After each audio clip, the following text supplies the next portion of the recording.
Viewers, welcome back to my channel পৌশালীর রান্নাঘর। আমার আজকের রেসিপি ডিমের মৌলি। ডিমের ঝোল, ঝাল, কষা অনেক কিছুই খাওয়া হয়েছে। আজকে আমি তোমাদের সাথে নতুন একটা রেসিপি শেয়ার করছি, সেটা ডিমের মৌলি।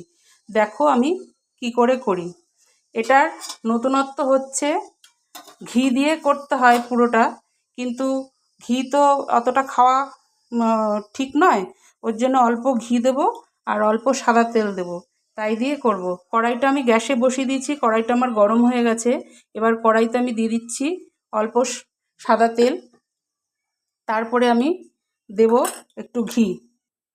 এবার দেখো দিয়ে দিচ্ছি ঘি, এই যে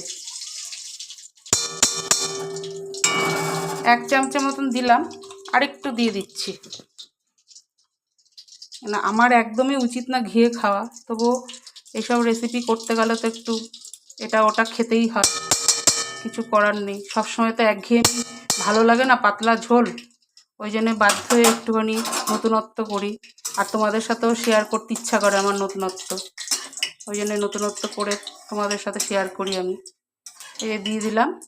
এবার আমি দেব পেঁয়াজ কুচি। এই যে পেঁয়াজ কুচি দিচ্ছি, পেঁয়াজ কুচি দিয়ে দিলাম। এটাকে ভালো করে ভাজবো, বেশি লাল না করলেও হবে, একটু সাদাটে ভাব থাকলেও অসুবিধা নেই। যাই হোক, সামান্য একটু লাল করে ভেজে নিচ্ছি।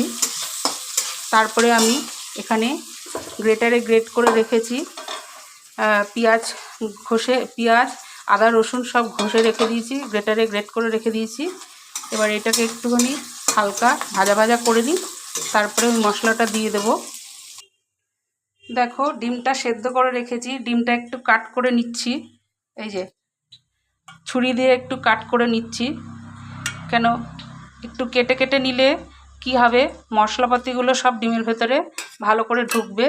এগুলো একটুখানি নুন হলুদ মাখিয়ে একটুখানি ভেজে নিতে হবে, সামান্য একটু হালকা ভাজা ভাজা করে নিতে হবে।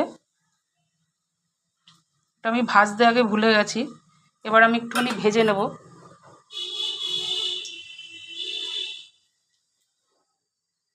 এই যে কাট করে নিলাম ডিমগুলো সব। এবার আমি একটু নুন হলুদ মাখিয়ে এটা একটুখানি কড়াইয়ের সাইড দিয়ে একটুখানি ভেজে নেব। এই যে ডিমগুলো কড়াইয়ের সাইডে একটুখানি নাড়াচাড়া করে নিচ্ছি, নাড়াচাড়া করে ভেজে নিচ্ছি। আমার একটুখানি ভুল হয়ে গেছে, এটা ডিমটা আগে ভাজা আমার উচিত ছিল, যা গিয়ে সাইড দিয়ে আমি একটুখানি ভেজে নিলাম ডিমগুলো।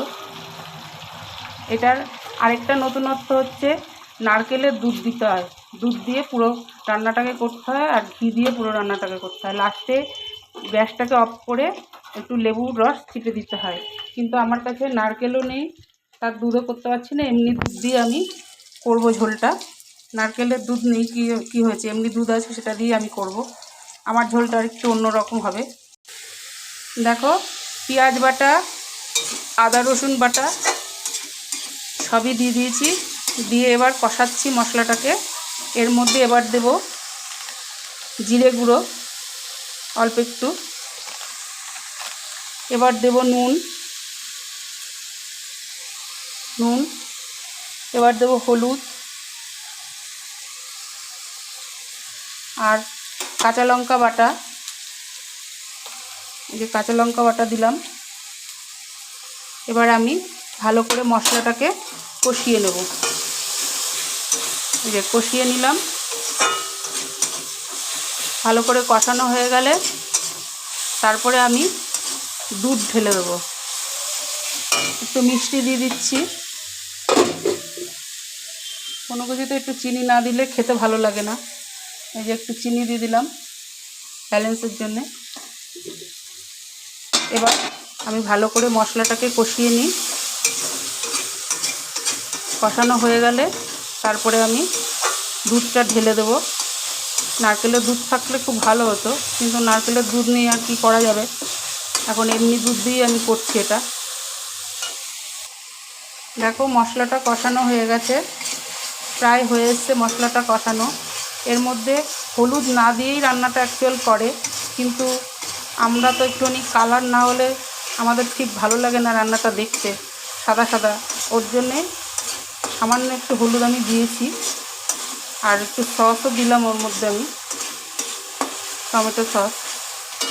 এবার আমি দুধটা দিচ্ছি, কষানো হয়ে গেছে আমার মশলা, এবার দুধ দিয়ে দেবো। এই দুধ দেওয়া হয়ে গেছে, শুধু দুধ দিইনি, সামান্য একটু জলও দিয়েছি। এবার আমি কি করব, ডিমগুলো এর মধ্যে দিয়ে দেবো। ডিমগুলো দিয়ে দিলাম, এবার ভালো করে ফুটে উঠুক, কষা কষা হয়ে গেলে তারপরে আমি গ্যাসটাকে অফ করে দেব। ধনেপাতা দেবো নামানোর আগ দিয়ে, আর গ্যাসটা অফ করে তারপরে একটুখানি লেবু চিপে দেবো।